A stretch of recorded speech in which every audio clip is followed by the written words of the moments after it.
So hi everyone. I'm David Wilcox, the program leader for Fedora at Lyrasis. I'm bald with a beard, just working out of my home office here.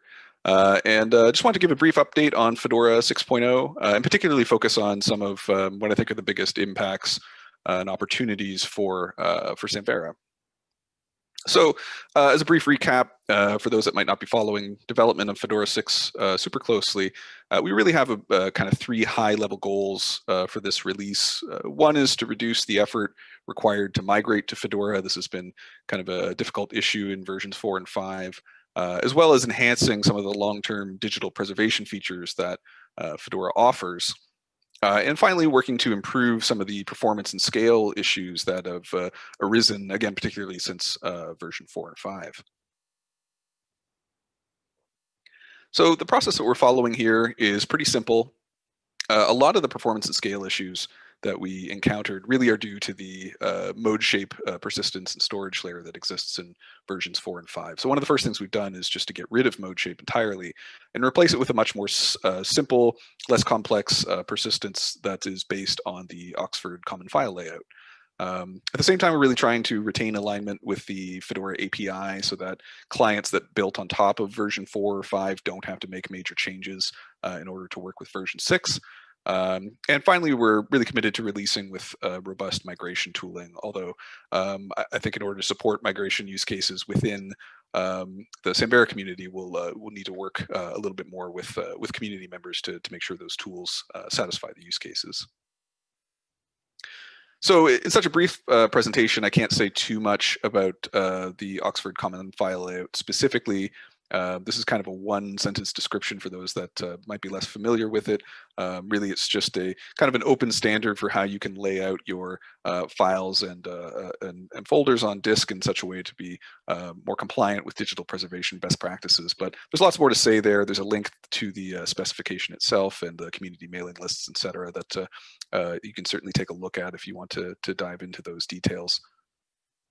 But I wanted to focus here just in the last few minutes on what I think some of the potential benefits are for the Samvera community with Fedora 6. So one is just this idea of transparent persistence. This was something that existed to some degree in Fedora 3 and kind of went away a bit in version 4 and 5, but that we've really returned to in a much more standardized way. So being able to lay out all the content in a way that is interpretable by both humans and machines, and so that it's really independent from the application itself and kind of working towards some of those digital preservation best practices.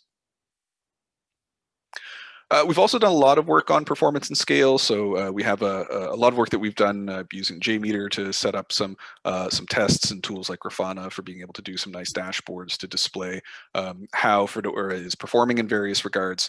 And so far, the performance tests we've done are very promising. I think anyone with performance use cases or scale use cases for Fedora would really encourage you to get involved. I have some links at the end. We'll be publishing some results shortly, so you'll be able to see kind of what we've managed to demonstrate so far. But by removing mode shape and simplifying the storage architecture, we've solved a lot of the issues, particularly those raised in the Samvera community around issues around many members and things like that have largely been resolved in this latest version. But we do want to validate that with the community. And finally, something that might be of interest to developers in particular, there is now a new built-in search endpoint in Fedora. So previously in version 4 and 5, we only supported external search via something like Solr or Elasticsearch done as an external index. This is not intended to replace either of those, but there is now a new built-in simple search. There's a search API for it.